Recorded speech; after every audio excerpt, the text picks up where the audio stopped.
Before we dive in, let me know in the comments what country are you watching from.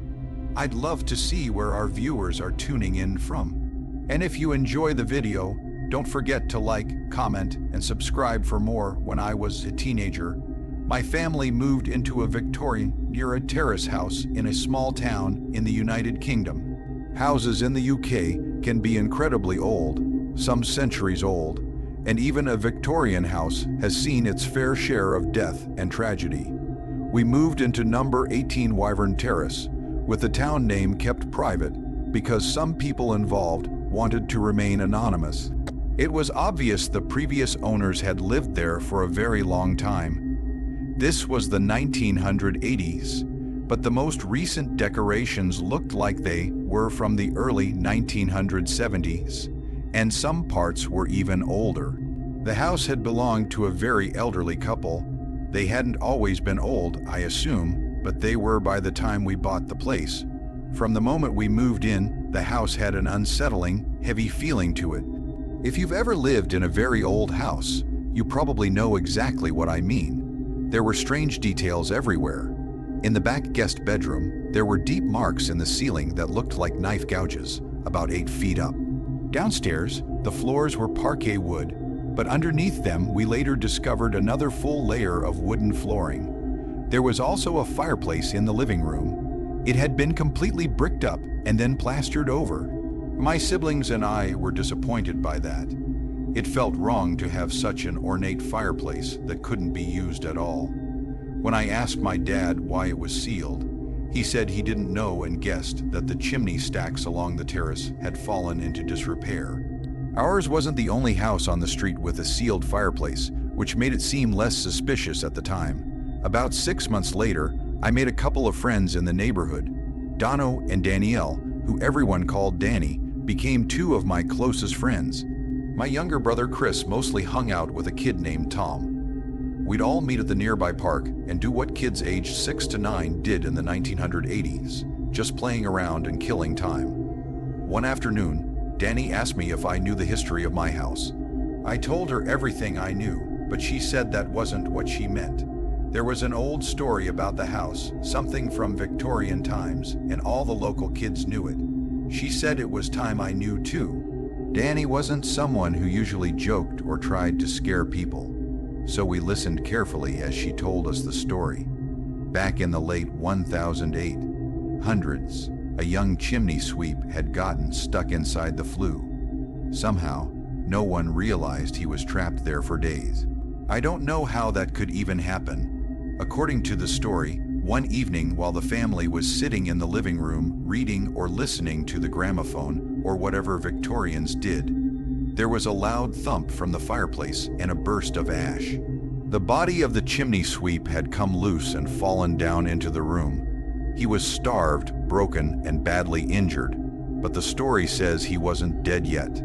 He reached out of the fireplace and croaked a single sentence to the family. "I fell," and then he died. My brother Chris and I went home afterward and accused Danny, in a joking way, of trying to scare us. She swore she wasn't lying and warned us to be careful of the boy who fell. A few nights later, I had a vivid dream about being trapped inside a chimney. I couldn't move. I was upside down somehow, and I knew, without knowing how, that my employers had sent me up there on purpose. They knew I would get stuck, and they planned to claim I had abandoned the job. I don't know why I knew this, but in the dream it felt like a fact. I'm not saying it was a premonition. I've been reading a lot about chimney sweeps, orphans, and poor children since Danny told us the story, so it could have just stuck in my head. Still, I can't completely rule out the idea that the boy somehow reached out to me, especially after what happened next. For the next few nights, whenever my family sat watching TV in the living room, I kept glancing at the plastered-over fireplace. Just looking at it made me uncomfortable. Around that time, a storm hit and was supposed to last several days. The wind caused strange whistling and howling sounds behind the boarded-up chimney, and I hated it. It scared me, but it also confused me. Danny had warned me to be careful, but what was I supposed to expect? The chimney was sealed. At worst, I thought, maybe I'd hear a loud thump one day, the sound of something unseen falling. I convinced myself I could live with that. Maybe if the boy sensed that I felt sorry for him, his spirit would be at peace. One Friday night, I was home alone. My parents had gone to see my brother's school nativity play, and there was no way I was going to that. Danny and Dono came over, and we played on the Mega Drive, or Genesis if you're American, until they had to leave. Dono went first. Danny lingered at the door, saying goodbye. Looking back, I think she probably had a crush on me, because she always found reasons to hang around when it was just the two of us. I didn't notice that at the time. What I did notice was my own fear, and I asked her about the boy who fell. I told her I didn't understand what he could do if the chimney was sealed. I asked what the worst possible thing was. I will never forget what Danny said. She told me the boy who fell doesn't only fall from chimneys. He can fall from anywhere. I thought about the high ceilings of the Victorian house. I thought about the attic trapdoor. I thought about the other chimney in the kitchen, also sealed but higher up. I thanked Danny and closed the front door. I walked across the small entry porch, the narrow space between the front door and the inner door. The porch had a very high ceiling, completely out of sight once you stepped inside because of how the walls were built. I didn't think about that at all as I closed the inner door and took a few steps into the dark, empty house. Then I heard it behind me, the sound of something falling in the porch. It sounded about the size and weight of a small boy. Then I heard the voice, a dry, broken, ancient voice begging for help. The voice of a young boy who had died forgotten and unloved. I froze and slowly turned around, my heart pounding. If he had fallen from the porch ceiling, he would be on the floor, hidden behind the inner door. The door had a glass window in the top half, so I crept closer and peered through it. In my foolish mind, I thought maybe I could help him, even though he was long dead. I looked down into the porch and saw nothing. There was nothing there at all. I let out a huge breath of relief, turned around, and walked back into the house. Then I heard it again. I fell. This time, the voice wasn't coming from the porch. That's when I realized it was coming from above me. Slowly, shaking with fear, I looked up. Stuck to the ceiling, crouched like a spider, broken and starved, was the boy who fell. His neck was bent at a wrong angle. He grinned at me with filthy yellow teeth. "I fell," he said. Then he let go of the ceiling and fell straight toward me. The next thing I remember is waking up in my bed. My parents were home, because I could hear them getting ready for bed. I convinced myself that I must have gone to sleep after Danny left, and that everything else had been a nightmare. I worked hard to believe that the boy who fell didn't exist, and I managed to believe that for almost a year. Until the year Chris went missing. The house was chaos for weeks. Maybe that's why it took so long for us to notice the smell growing stronger in the living room. It became unbearable. My parents were already fighting constantly, but my mother forced my dad to hire workers to break into the chimney and remove whatever dead animal was causing the smell. As soon as they broke through the plaster, there was a loud thump and a cloud of dust. I don't know why I was there, but part of me had expected it. One of the workers screamed and ran from the room. I stepped closer. My brother Chris lay inside the bricked-up fireplace. He was broken, thin, and lifeless. There was never a proper explanation for how he got there. His friend Tom, who lived next door, took the blame. He admitted they'd been climbing onto the roof through a skylight. The official story was that Chris somehow climbed down the unused chimney on his own. No one talked about how unlikely it was that he could even fit. No one mentioned the story of the boy who fell, and I never told anyone about what I had seen that night. All I can think is that I somehow acknowledged the boy who fell, and maybe that saved me. Maybe my brother Chris did not. All I know now is that the house is home to 2 boys who fell, and something tells me that things won't ever end there. Story 2, my wife and I recently moved into what we truly hoped would be our forever home. We were ready to settle down and start a family. Old brick houses aren't very common in the United States, but you do find them more often around places like Chicago. we managed to get an incredible deal on a very old brick house. It was definitely a fixer-upper, but because the price was so low, we were more than happy to take it on. We threw ourselves into DIY work with a lot of excitement and optimism. One of the final projects involved knocking down a connecting wall inside the house, and that's where things started to feel wrong. While the builders were working, one of them suddenly called us over and asked us to take a look at something strange. Inside the wall, there was a large glass jar, sealed and filled with some kind of liquid. I carefully pulled it out of the hole, but the moment I really looked at it, I nearly jumped back. Inside the jar was something that looked like a small imp or beast. Before I explain what it was, a little background helps. Finding jars hidden inside old brick walls isn't actually unheard of. Witch jars were a common superstition long ago. People believed that if a witch had cursed them, sealing personal items like hair, nails, or belongings inside a jar and hiding it in the walls would protect them. It sounds silly now, but back then it was considered harmless. Another explanation is that it could have been a time capsule. Plenty of old homes have jars hidden in the walls containing things like baseballs, old photos, locks of hair, baby pictures, or small keepsakes. Then there's a much darker possibility. There are records of fetuses being preserved in jars and sealed inside walls, usually from late-term miscarriages or stillbirths. I don't know why people did this, and I didn't want to research it further. The idea of living in a house where a deceased unborn child was buried just behind the bricks felt deeply disturbing. Still, as unsettling as that thought was, it didn't compare to what we actually found. At first glance, I honestly thought the jar held a fetus. The liquid inside was extremely cloudy, and the jar itself was so dusty it was hard to see through. We carefully cleaned the outside, making sure not to open it, because why on earth would we? Once we could see clearly, my stomach dropped. Floating inside wasn't a fetus at all. It was some kind of imp-like creature.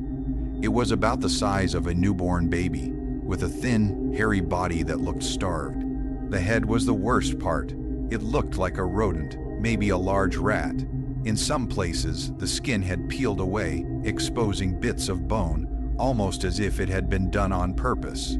The eyes were perfectly preserved, black, open, and staring. Its lips were pulled back into something that looked like a grin. It reminded me of the little demons you see carved into old religious art or described in ancient texts.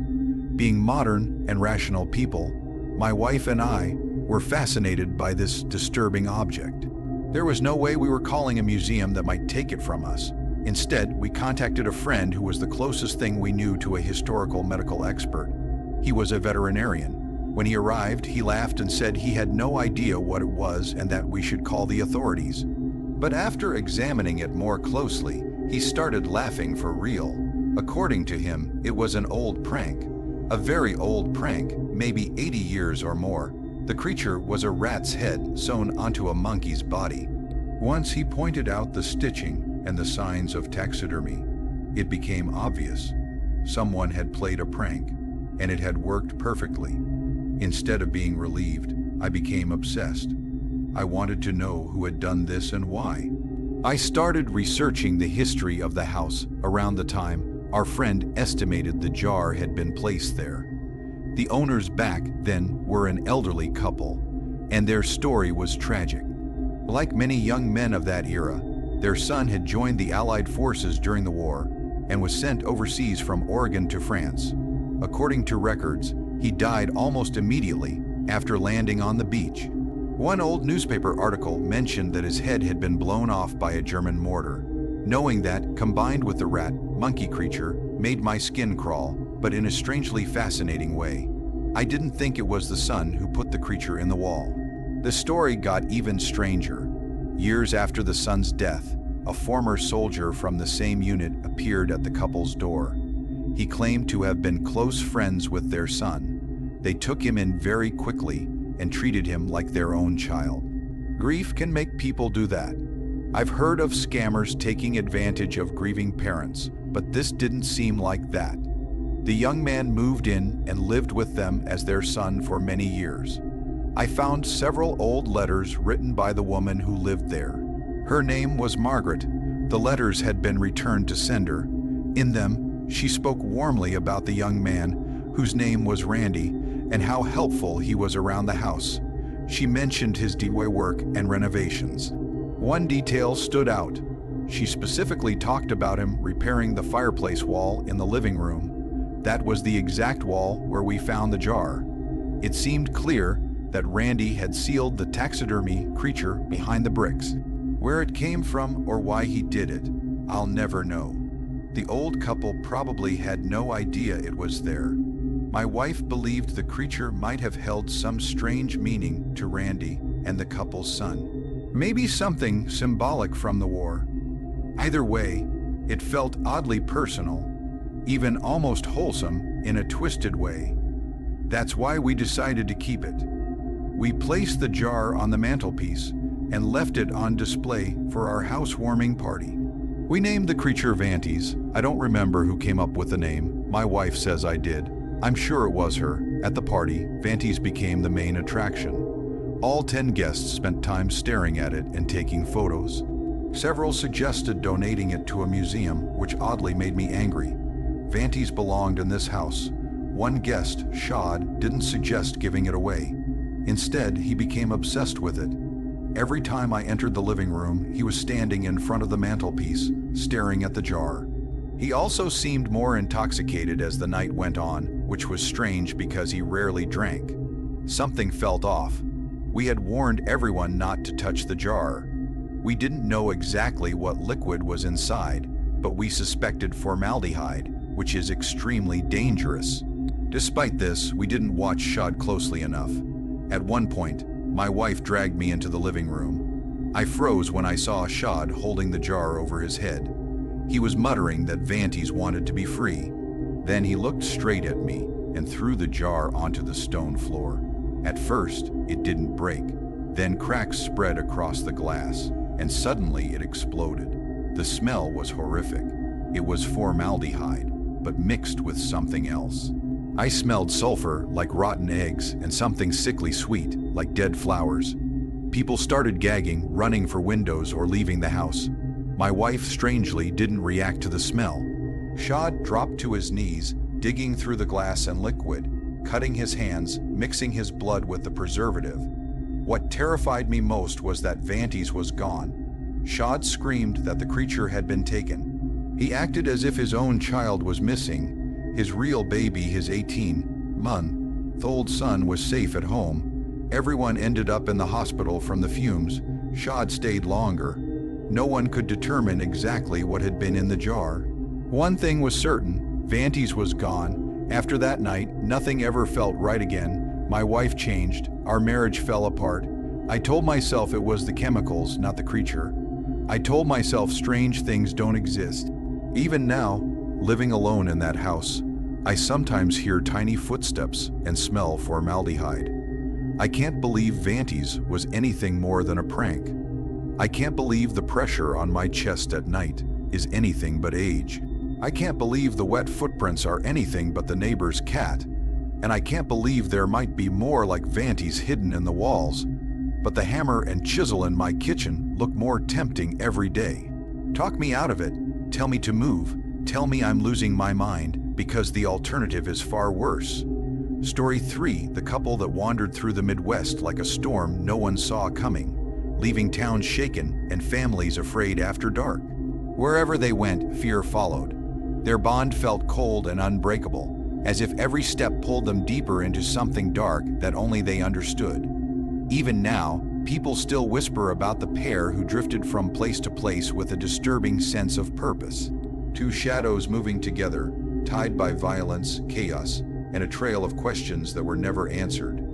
You can hear the full story of the Midwest Butchers on my true crime channel, Saturn Soul, linked down below. I never thought to look this up until I talked about it with my wife today, And now I truly believe that something was living in our house when I was growing up. Reading stories from other people who experienced nearly identical things actually brought me to tears. I've told parts of this story throughout my life, and it never left my mind. Whatever it was, it showed itself several times over many years. 2 of those times were eerily similar, and after the last encounter, it never appeared again. When I was very young, maybe around 6 years old, I woke up late at night and saw my mom walking past my bedroom door. At the time, my parents' room was right next to mine, with a bathroom across the hall. I clearly recognized her. She was wearing one of her nightgowns. I called out to her, but instead of answering, it arched its back and twisted in a way I can only describe as how a cat reacts when it feels threatened. Fear rushed over me. I pulled the covers over my head. When I finally looked again, she was gone. A few years later, sometime around middle school, I was alone downstairs when the power suddenly went out in the middle of the day. Our house was old, and the basement had those cheap drop ceilings. When I was down there, I could usually hear exactly where everyone was in the house. Right after the power cut, I heard loud, heavy footsteps stomping around upstairs for nearly a full minute. There were bangs, rattles, and dragging sounds, like furniture being thrown or shoved across the floor. When it finally stopped, I slowly went upstairs. Nothing was out of place, not a single thing. The third time happened a few years later, close to the end of high school. On weekends, I would sometimes fall asleep on the basement couch after staying up too late. I woke up and looked over the back of the couch. What looked like my dad was sitting at the family computer. The basement lights were off, but the glow from the monitor lit him up. That alone was strange, because my dad was never up late like that. I called out to him. Just like the first time, the figure stiffened and changed its posture, becoming tense and hostile, without turning to look at me. I forced myself to look away for a moment, trying to calm down and make sure I was truly awake. When I looked again, it was gone. I stood up immediately and went upstairs, shaken and wide awake for hours. The final incident happened years later, when I was partway through college. I came home late one night, and the hallway near my bedroom felt unnaturally cold, much colder than the rest of the house. I knew something was wrong, but I tried to ignore it and be logical. I got into bed. Moments later, I felt someone sit down on the edge of the bed, on the side I wasn't facing. I froze completely. A hand rested on my shoulder, and a calm voice said, "Hey, wake up." It sounded exactly like my dad. His voice was gentle, not threatening at all. I was not asleep. I sat straight up, heart pounding, and no one was there. That last experience felt final in a way I can't really explain. I lived in that house full-time for a few more years while finishing college. I came back often after that, even moved back in for several months later in life. Nothing ever happened again. I never told my parents about any of this. I'm sharing it now because reading other people's stories made me realize I wasn't alone. I don't know why whatever it was appeared in such terrifying ways but spoke so softly. I don't understand it at all. It freaks me out talking about it to this day. Story 4, when I was a kid, so about 8 or so, I was kind of a wee crybaby. I got bullied a lot, and honestly, I didn't deal with it very well at all. I'm very different now, but back then I was an easy target, and a lot of that shaped who I became later. There wasn't anything specific the bullies picked on either. I was just a bit short, a bit skinny, and it didn't take much to make me cry. That was enough for them. I wasn't popular in any way. I only really had 2 mates, Neil and Sammy, and even they didn't stick around me much at school because, truthfully, I was kind of a loser. I don't blame them for it, and years later they both apologized for not standing up for me more than they did. One day, after a normal eye test, I found out that I needed glasses, and you can imagine how terrified I felt. It was like the universe had just handed the bull is a perfect new reason to go after me. And now they'd even have something fragile they could break. My mom made me get the glasses anyway, and the moment I brought them home, I shoved them into my desk drawer and promised myself I would never wear them, no matter what. This was a long time ago, back when glasses weren't cool at all. These days I wear a nice pair proudly, but that's not really the point. The real problem was that my eyesight just wasn't very good. Somehow, I convinced myself that if I stared out my bedroom window at night and focused really hard on faraway things, I could train my eyes to get better and wouldn't need glasses anymore. It sounds silly now, but back then it made perfect sense to me. So every night, for about 10 minutes, I would stand at my window. My bedroom was on the second floor, and I'd stare across the town, focusing on rooftops, signs, and distant shops, trying to force my eyes to read and sharpen the details. After a few nights of doing this, I started noticing something strange. Actually, strange isn't even the right word. It was terrifying. Floating just above the roof of a house one street over was what looked like a ghostly head. Just a head and shoulders, pale and hazy, hovering there above a shiny patch on the roof. I had no idea how to react. I didn't scream, I didn't tell anyone, and I didn't know what to think. I tried to ignore it over the next few days, but it was always there, in the same spot, floating above that same shiny section of the roof. Because my eyesight was bad, I couldn't see many details. I couldn't clearly make out his face, but I knew it was human. A man's head and shoulders suspended in the air, unmoving. During the daytime, he was gone, to my 8-year-old brain that made total sense. Ghosts didn't show up during the day. I thought I'd uncovered some mystery straight out of Scooby-Doo, which I still watched religiously. Maybe that explains why I was bullied. I wasn't exactly scared of the ghost. I was more unsettled by him, by the way he just floated there, staring at nothing, or maybe at something I couldn't see. My house was taller than his, so I was always looking down at him from my window. One afternoon, my mate Neil came over after school. I took a big risk and told him about the ghost I'd been seeing floating above a nearby house. I expected him to laugh, but he didn't. Instead, he asked me to show him which house it was. I explained that we wouldn't be able to see the ghost because it was still daylight, but I pointed the house out anyway. Neil told me it was on his street and mentioned that he could even see his own roof a few houses down. When I described the ghost as best I could, I said he looked like a guy with brown hair and that he seemed to be wearing a mustard-colored sweater. Neil went quiet for a moment and frowned. He said that sounded exactly like the man who lived in that house, and now that he thought about it, he hadn't seen him around for a while. The man used to be outside all the time, mowing his lawn. Sunset was around 8:00 p.m., and Neil was supposed to go home before then, but we managed to talk both our parents into letting him stay for dinner and a sleepover since it was a Friday night. We got distracted playing Atari, and it wasn't until after 9 that Neil suddenly froze and said, "Crap, the ghost." We rushed to the window and looked out. Sure enough, it was there again, floating just above the shiny part of the roof. Neil turned to me, completely pale, and the first thing he said was, "You need glasses."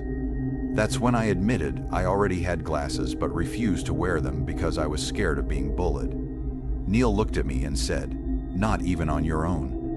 I felt stupid admitting that no, I wouldn't even wear them in my own room. He told me to get them immediately. Part of me thought he was about to laugh at what I'd been seeing, but his hands were shaking and I could tell he was serious. Reluctantly, I pulled the glasses out of the drawer and put them on. After a moment of adjusting, everything snapped into focus, and I couldn't believe how clear the world looked. I wondered why I'd fought this for so long. Then Neil told me to look back out the window. The shiny part of the roof wasn't just a patch, it was a skylight. The streetlight hit the glass at a certain angle, and to someone with bad eyesight, it made whatever was beneath it look like it was floating above the roof. It's hard to explain, and even now I'm not completely sure it makes perfect sense. Neil explained that what I was seeing was a reflection of a face in the skylight, visible only at night because of how the light hit the glass. That's why it looked like a ghostly head hovering in the air. At first, I felt embarrassed, thinking I'd scared myself over nothing, but then Neil said something that made my stomach drop.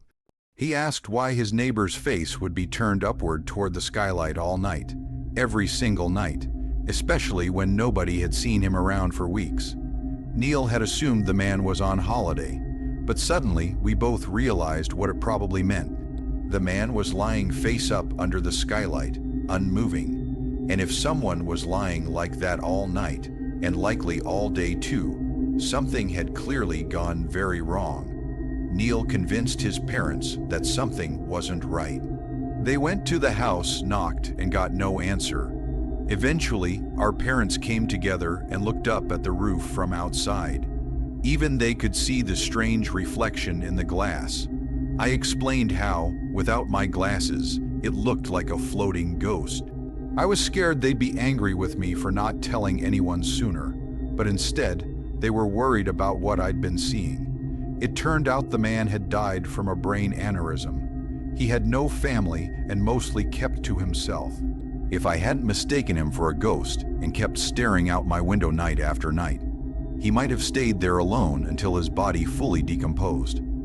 I couldn't save his life, but I saved him from being forgotten. When people found out, they were shocked that such a quiet, kind man could die alone. His death briefly brought the community together. His funeral was packed, and I went. It was the first funeral I'd ever attended. So in the end, this was a ghost story that wasn't really a ghost story at all. It had a logical explanation, but that wasn't what was asked for, was it? Because here's the final twist. A few weeks after his funeral, I found myself standing at my window again at night. I was wearing my glasses, something I've done ever since. That's when I saw a hazy shape drifting across the skylight, right where I'd first seen the reflection of the man's body. This time, it wasn't a reflection. He was floating above the roof and he was looking straight at me. Even from that distance, I swear I saw him smile and give a small nod. Then the streetlight suddenly went out, like the bulb had blown, and his house fell into darkness. I never told anyone about this last part until now, but I know what happened. The lonely bullet boy who had more in common with the man who died alone received one final thank you from someone who, by pure chance, I had finally noticed and given the attention and care he deserved. Story 5. So to preface, I am a priest in a small-town parish. I do a lot of priestly work that I won't bore you with, but one of the jobs I least enjoy is taking funerals. The reason should be obvious. Someone has died, and the people you deal with are almost always devastated. That's why when I drove up to 58 Made-Up Lane, I'll keep things anonymous here, and walked calmly down the garden path, I was surprised to be greeted by a cheerful young man, maybe in his mid-30s. He shook my hand, smiled widely, and said he'd been expecting me. Usually, when I visit to plan a funeral, I don't know exactly who I'll meet. The deceased was a man in his 70s, and my contact was usually the widow, though there were typically 5 or 6 family members involved, one of whom would host the meeting and invite me in. So there was nothing unusual about being greeted by a man instead of an elderly woman. As I stepped inside, the hallway smelled musty, dusty, and stale. I noticed many pairs of shoes lined up against the wall. I asked if he wanted me to take mine off, and he said, No, it's fine. But I felt he was just being polite. He was constantly smiling, overly friendly, almost unnervingly so. I took off my shoes anyway, feeling a little uneasy in someone else's house. As he led me down the hallway to the living room, I noticed just how dusty the place was, which seemed odd for such a clean, respectable man. The living room was no better. He offered me a seat on the couch, and as I sat, a thick cloud of dust puffed up, making me cough into my handkerchief. If he noticed, he didn't show it. He just kept smiling, asking about my health and my week, chatting in that overly polite way that felt almost rehearsed. The living room contained a huge cabinet full of old knickknacks and china, like something your elderly grandmother might have collected. It made me wonder if this was the deceased man's house. Nobody else seemed to be around yet, so I wasn't sure who this young man was. A grandson, perhaps. The family weren't parishioners, so I had only my funeral notes to rely on, and I'd left them in my car. I sat on the dusty couch for what felt like 10 minutes, talking with this unnaturally cheerful man about, well, I can't remember a thing. The chair he sat in was as dusty as the couch, and the whole room felt frozen in time. I remember he wore an old-fashioned cardigan and brown chinos, very outdated for someone his age. Suddenly, he jumped up, kicking up another cloud of dust, and exclaimed in horror that he hadn't offered me a drink. He asked if I'd like some tea in that quaint English way.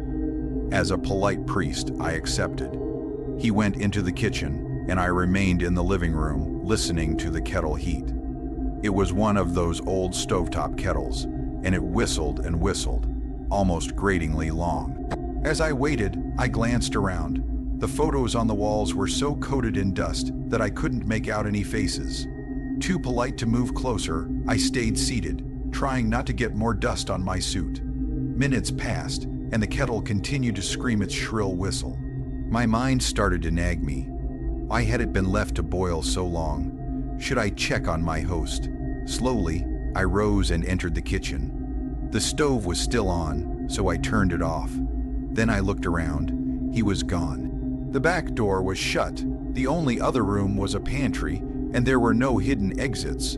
The back door was locked, and dust on it suggested it hadn't been opened in a long time. My heartbeat sped up as I crouched, half expecting to find him under the table, smiling eerily, waiting. But there was nothing under the table, just more layers of thick dust. Where could he have gone? The only way out would have been back through the living room, but I had seen no sign. Maybe a window, but all were closed. I went into the hallway and called upstairs, no reply. 1 foot on the bottom step, I felt a strange warning not to move further, almost as if the Lord himself was telling me to stop. I obeyed.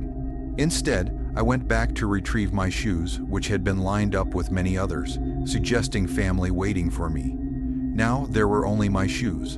Uneasily, I slipped them back on, called out goodbye just in case, and hurried to my car. Once inside, I checked my notebook. The address I was supposed to visit for the bereavement meeting was 15 minutes away. How had I ended up here? Who had let me in? And where had this cheerful, friendly man vanished to? Thinking back, he'd never mentioned anything about a death or a funeral. He'd just accepted my presence calmly, as if expecting me, but we hadn't discussed any arrangements. I called the family on my cell, apologized, and made up an excuse about roadworks and a parishioner emergency. When I finally arrived, I met the widow and her son in a normal modern house.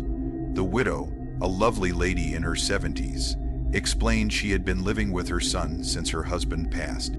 As we planned the funeral, something on the mantelpiece caught my eye. A photo of the husband, wearing the exact same clothes as the man I'd met at the other house. At first, I thought it was coincidence. But when we laid out tribute photos, one from his mid-30s made it undeniable. He was the spitting image of the man I'd seen. I didn't mention it, but casually asked about their previous home, and I realized the house I had accidentally visited was their old home. Maybe a note had led me there, but I never found any explanation. At the end of our meeting, I kept my composure, never telling the grieving family what I'd experienced. As I was leaving, the widow said something that chilled me. I wish Harold could have met you in life. Towards the end, he was delirious, but kept saying he needed to speak to a priest. We never found out why, but I think he would have been at ease with you. I never did know why. If Harold had anything to confess, I hope it gave him peace with God. I heard they're demolishing the old house soon. I pray that whatever Harold needed to share was minor, and that no hidden horrors are found in the foundations. But somehow, I feel there's more to the story than I'll ever know. Story 6. So, a few months ago, me and my 3 buds went out for our regular hunting and camping trip. It was me, my friend Grant, Emilio, and Benny. Benny almost didn't come along that time because his wife was pregnant and due in about a month. Still, with a bit of pressure from the rest of us, he decided to come out with the boys. Honestly, we figured he probably needed the break. We headed to our usual hunting spot, which I'm not going to name because I don't want anyone stealing our good hunting grounds. And trust me, you wouldn't want to go there anyway, which will make sense later. The first night went like it always did. We set up camp, walked around the area to get our bearings, and cooked dinner over the campfire. There was no phone signal out there, and Benny kept worrying that his wife might go into labor early. We kept telling him to relax, that everything would be fine. Eventually he calmed down, and we all settled into a good mood. Full of burgers, hot dogs, and beer, we headed into our tents, planning to wake up early the next morning. We had 2 tents. Benny and I shared one, while Grant and Emilio shared the other. Just after midnight, something woke me up. Benny was sitting straight up in his sleeping bag. I asked him what was wrong, and he told me to be quiet. So I listened. The silence was suddenly broken by a long howl. Then another joined it, then another.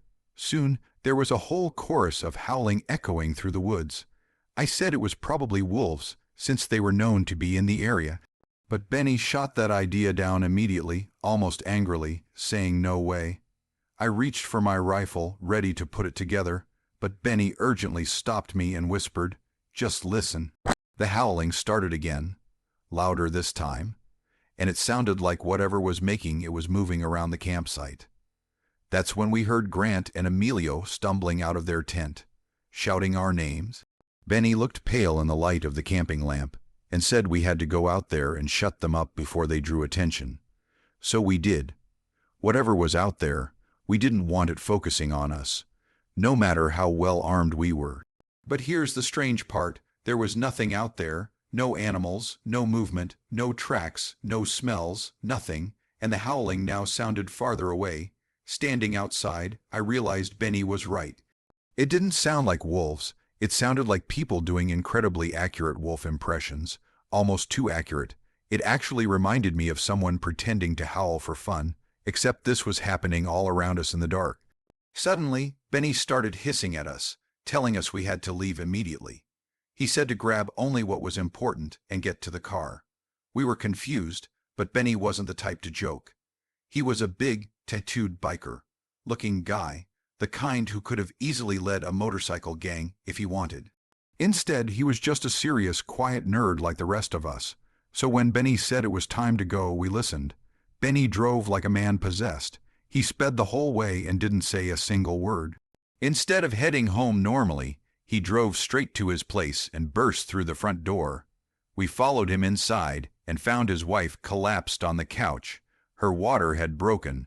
Her phone was in her hand, still beeping from failed calls. Benny scooped her up and rushed her back to the Jeep. All 4 of us drove her to the hospital as fast as we could. It turned out she had gone into early labor, and there were serious complications. The umbilical cord had wrapped around the baby's neck. She had known something was wrong and tried calling her sister, but passed out before help arrived. If we hadn't come back when we did, Benny's wife and newborn son might not have survived. To this day, we don't talk about the howling or why we left the campsite so suddenly. Sometimes when Benny isn't around, one of us might joke that maybe Benny belongs to another group, a pack, if you will, but we never laugh for long. Deep down, none of us are sure it's actually a joke. I never believed in that kind of thing before, but I swear that night a group of unseen creatures guided us back to save Benny's family, and Benny knew exactly what was happening. I wouldn't suggest you wander into a werewolf's hunting ground, but if that's what we ran into, they protected their own fiercely, and honestly, maybe Hollywood's been a little unfair to them. Maybe being a werewolf ain't too bad at all.